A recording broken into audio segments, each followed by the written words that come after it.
Hey everyone, and welcome back to the DubaiExpat YouTube channel. I hope you're all well and I'm happy to see you back in a new video. So guys, today I can finally publish my first question and answer video. I received a lot of questions from you and will try to answer as many as possible in this video. Before we start, a quick shout out and a big thank you to all my channel members for the support. If you want to join as a channel member, you can do this for just as $1 a month, and by that support me for buying more and better equipment. We also have a Discord channel, so you can drop me all your questions at any time. So while I'm answering your questions, I thought it would be nice to drive around Dubai. By that you can get a little bit of an impression where I live and how Dubai looks. Let's start with the questions I received on Instagram. Explorer possibly being discontinued, can you see these become a lot more wanted? A big yes. I think everything that Rolex releases or discontinues nowadays is going nuts in value currently. Besides that, the Explorer 1 is a lovely watch and I would always buy it again. Actually, at the time I got mine, it was in some displays with a 10% discount. For how many watches are you on the list? I am on the list for the Rolex Kermit, the Tudor Black Bay 58 Blue, and besides that only for two more Omega watches, the Snoopy and the 321. But my wish list doesn't reflect all watches that I like or want, as nowadays it is a lot more about your relationship to the AD and not about the time you put yourself on a list. So maybe I'm a little bit more conservative with putting myself on wish lists for watches. How do you get access to all the sport model Rolex so easily? Good rep with AD? Actually, it is very difficult for me to get Rolex sports watches as for everyone else. It seems sometimes my channel may give a wrong impression, but I definitely cannot walk into any store and buy a Rolex sports watch right away. Sometimes I got lucky. Sometimes it was the good relationship to the AD, but overall it's really difficult for me. And yeah, in addition, of course, watches are one of my biggest hobbies already, so I spend really a lot of time at Rolex stores, as you can see in all my videos. So maybe in the end it's also a numbers game, because the chance probably to find a cool watch is higher if you visit the store 10 times than only if you go there once. Should I keep my discontinued Speedy or get a new one? I would say it depends on which model you like more. I personally prefer the new one and may swap in the future, but also the new one of course comes at a much higher price point. 2 words for the iconic Paul Newman Rolex Daytona. Simple and rare. Is Christopher Ward still considered a micro brand or not? I'm not really into Christopher Ward, as I don't like their designs and especially not the logo, but I assume they aren't a micro brand anymore, as you hear a lot of news about them and it seems like many people are buying those watches. What watchbook do you recommend? Pretty much all the Rolex books that I own myself, so I think it's the story of Rolex, then a general Rolex book, then there are some good Omega books, and the Houdinki watch books are also not too bad. And yeah, of course the classics, like A Man and His Watch, and yeah, I own a few, but of course I don't know all the watch books, but the ones that I own, I was usually very happy with them. So I will put you the links to those into the description, and if any one of you should buy one of those books via the links, I say already a big thank you, as those are affiliate links, so I would get a small kickback. Tag Carrera Day Date or Omega Moon. 100% Omega Moon watch. I mean, it's beautiful, great value for money, and epic history. Of course, the Carrera is not bad in its history, but no match for the Speedmaster Professional. Any thoughts on buying a vintage Rolex or Omega piece? I checked a few times for birth year watches or also vintage Rolex models that I like, but in the end it scared me to buy those via Chrono24. In general, I am interested, but maybe for now the barrier for me is to buy those without checking them out in person over the internet. And I think that's the reason why I don't have any vintage for now. What was your first Grail watch? Definitely the Rolex Pepsi, which I of course still have and will probably never sell. So if you haven't seen the video, check out the Hunting for Rolex Pepsi series. That was quite an amazing story for myself. Would you consider an Oyster Flex Daytona?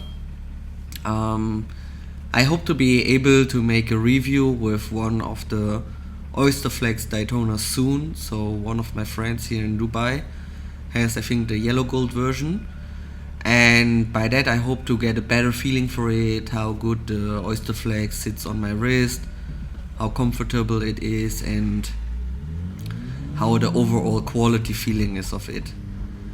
For now I like the bracelet versions more, and of course the bracelet versions, especially the stainless steel, fit much better into my budget. If the BLNR was never an oyster, do you think its demand would override the Pepsi? No.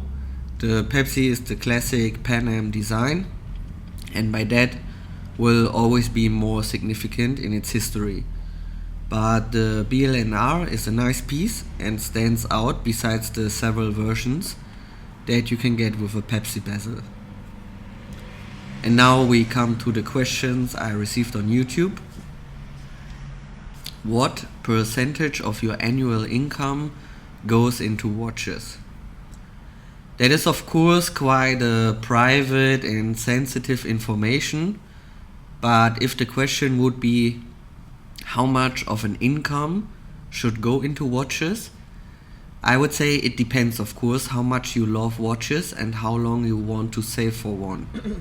Assuming you're a watch lover by heart and you treat this as your main hobby, and by that compromise on other things, maybe you're not driving such a super fancy car, or you're not going for crazy vacation and travels every year, then I would say maybe you should use around 10 to maximum 20% of your annual income for watches.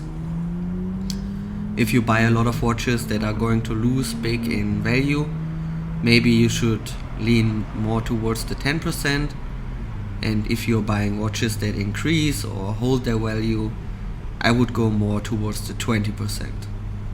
So, considering the average net income of a German citizen, which is 2,600 euro, this would be equal to a watch budget of 6,240 euro per year. And with that, you could buy every year a very nice luxury watch, or every 2 to 3 years a high horology piece. But again, this would be for a watch enthusiast. If you just like fine timepieces, I would put the bar more towards 3 to 5%, which would be equal to one Omega Speedmaster every 5 years. What do you do for a living? So I successfully completed high school. Afterwards I made a diploma in economics, and now I am working in a position which requires some good marketing, financial and engineering skills. Besides that, I made a lot of internships in big global companies, worked in several part-time jobs besides my studies, and also made early experiences in founding my own company. So yeah, even though I never scored good results at school, was just average at university, I always tried to work hard, bring some kind of passion into the jobs I did, and make as much as possible out of the time you have by either making good money or gaining good skills for your personal development. Besides that, I had a very simple lifestyle for the longest time of my life and invested all my money into property or assets. So now I changed it a little bit and enjoy life more, as I'm steering towards a good compromise between investing money but also enjoying what you earn. When is the real Rolex vs Pepsi clip due? Yeah, I know that's a long time already and I'm really sorry for that. But I hope within the next 4 weeks. So I will try my best to get this done. How often do you treat yourself to a nice timepiece? Also, when is the best time to make a purchase? So as you know, the Rolex Explorer was the first luxury watch that I bought, which was also a milestone piece for my move from Germany to Dubai. And with that, I would say the best time to buy a watch is always after achieving a milestone in your life. But of course, it is not always possible to find the right watch at the right moment. So besides that, also buy what you love and when you can afford it. For me, it was around a year later when I bought my Datejust 36 then, and from that point onwards it became quicker and quicker with adding pieces to the collection. There are of course several reasons for that. First of all, I learned as a watch hunter you sometimes have to grab the opportunity when it's there, because often it will not come again. Second, my passion for watches grew a lot over the last years, and I especially enjoy the community around it. And adding watches to the collection and hunting for them increases the fun a lot for me. So I think a good time frame for me now would be to buy one nice timepiece every 6 months. Even though currently I'm buying more, but by that I also have the feeling it is too much already. So I think I should slow down a bit. But on the other hand, it's too much fun creating those videos, discussing the timepieces with you, making the watch get-togethers with our club. And also, yeah, I have the feeling the watches are getting more and more and more and more expensive, what is so crazy annoying in my view.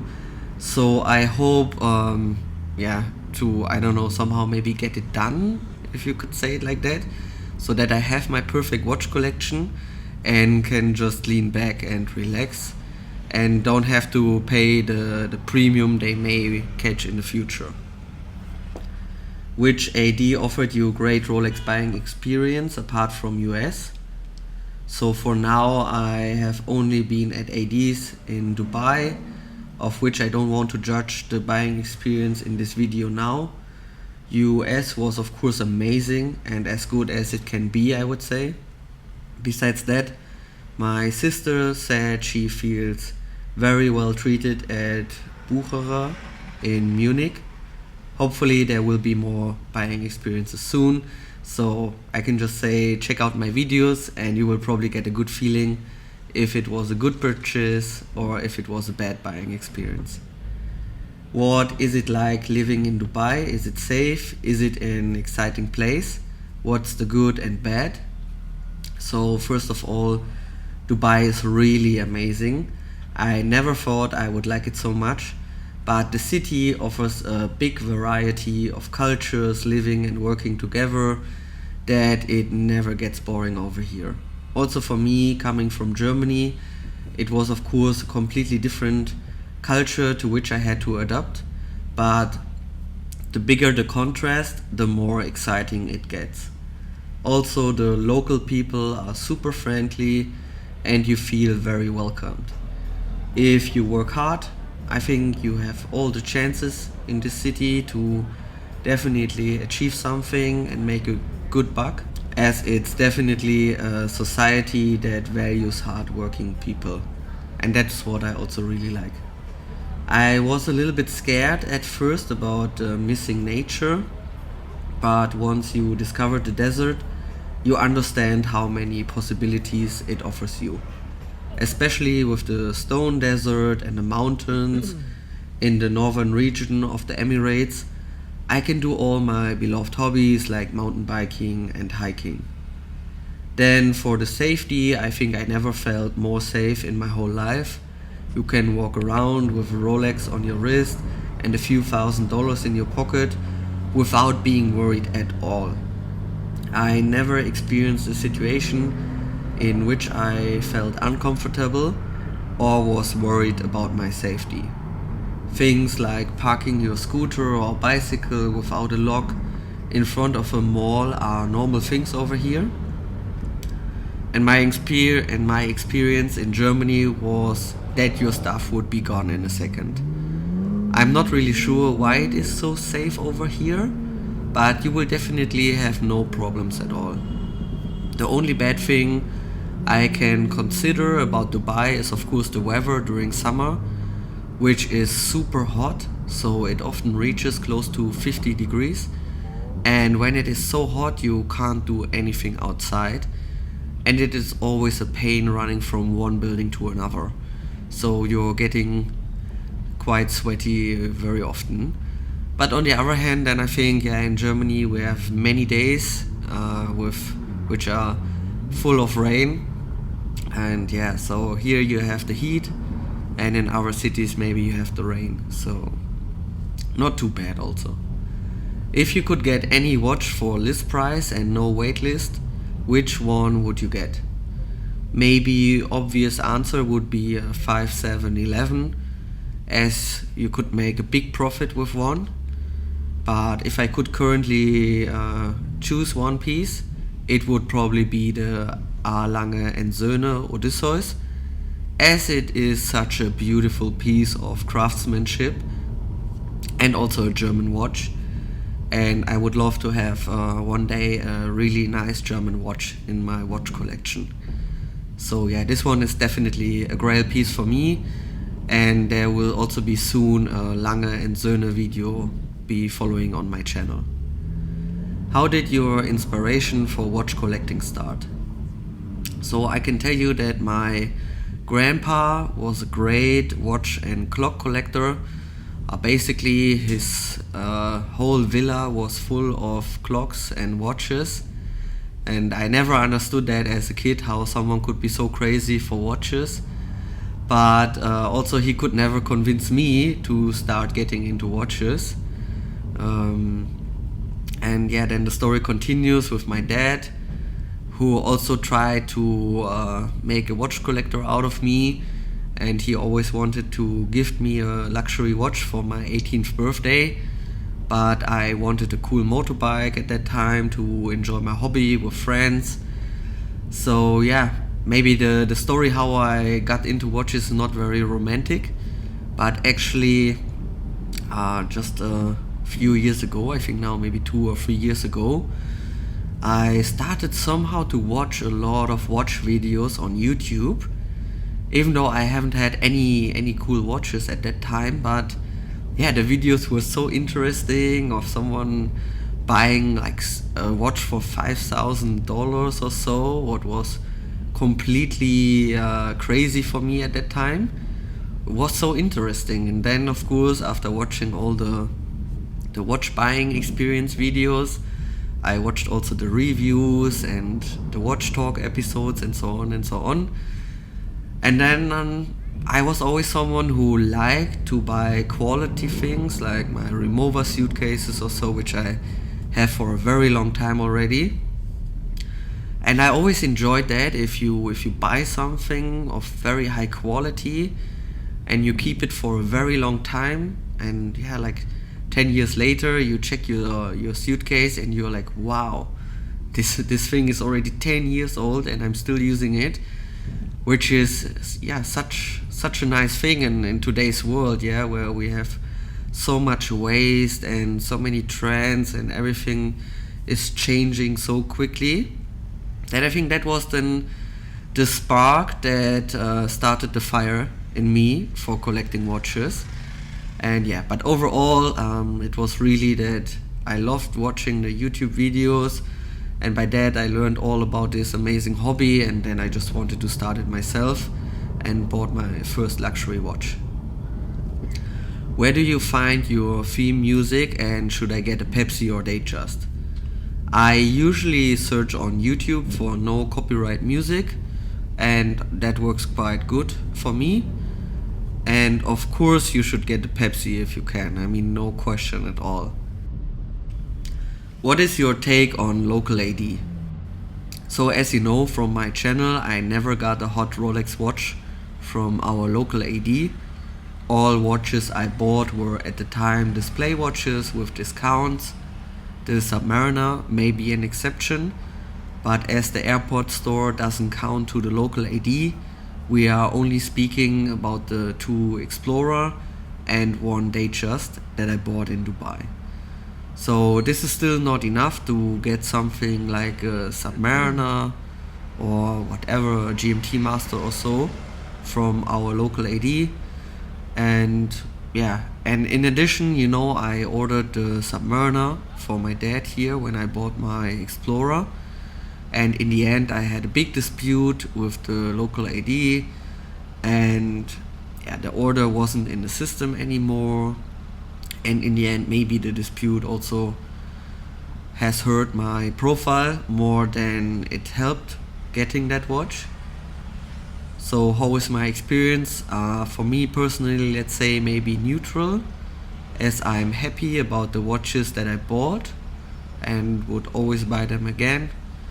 And as I said, at the time when I bought them from the AD, they were definitely not so hot, so they were in the display, they had a discount on them. But of course it's also frustrating for me that I can't get anything cool currently from them. So if I would ask for a Submariner, for a GMT Master, for a Sea Dweller, for an Oyster Perpetual, for whatever, they would basically tell me no, waiting list is closed. And what could I do? I could buy more display watches for them to improve my profile, and then maybe I would get them. Is this now super fair? Is this bad behavior? Whatever. I mean, in the end it's a business and the watches belong to them, of course, so no one can tell them how and to whom they should sell it. But of course, if you're a watch collector, it's frustrating for yourself. Live streaming maybe? Yes, definitely planned. For now I would like to buy a few things. First, like a proper microphone and a proper webcam, but somehow I was too cheap for now to buy all the stuff. So once I have a proper setup, I will definitely do a live stream. If you had to wear one watch every day for the rest of your life, which watch would it be? If we are speaking about mechanical watches, I would take the Explorer. I guess the watch is so well balanced that it will never get annoying. I can't decide which watch to buy, Black Bay 58 or Black Bay 36, which would you pick? Assuming both watches fit into your budget, I would get the Black Bay 58. It offers a lot more with its in-house movement, diverse bezel, and overall a more significant piece in the watch world. And with that, guys, we have quite a long video already, so I will end it here for now with the first episode, but don't worry, I will follow up with the rest of the questions in the second part. And until then, stay healthy, thank you very much for watching, and bye bye.